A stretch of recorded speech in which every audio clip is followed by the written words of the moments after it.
Nimepokea meseji nyingi kuhusu tatizo lililotokea la maji pale Mwanza.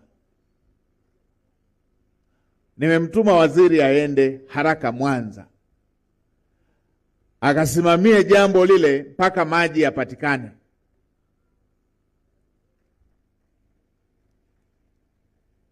Sisi watu wa Singida tunataka tupate maji toka Mwanza. Simiyu tunataka tupate maji toka Mwanza. Dodoma tunataka tupate maji toka Mwanza.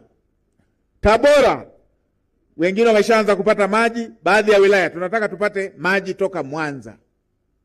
Leo kuja kuambiwa Mwanza pale pale lilipo ziwa Victoria pana shida ya maji, hili ni jambo ambalo haliwezi kueleweka na wala hatuwezi kulielewa na wala sitaki kulisikia.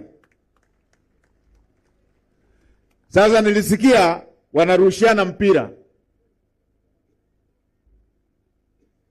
wale wa maji na wale wa TANESCO.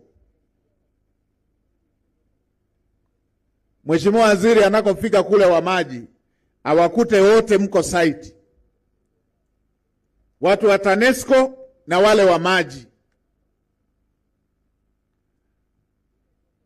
awakute mko site. Hatutaki ngonjera za maneno. Hawa wanasema sijui bomba limekuwaje, hawa wanasema sijui umeme umekuwaje. Chanzo sisi tunajua kiko pale, hatuna shida ya chanzo cha maji na mradi upo na maji yapo. Haya mambo mengine ni ya ngonjera, mimi sitaki kuyasikia.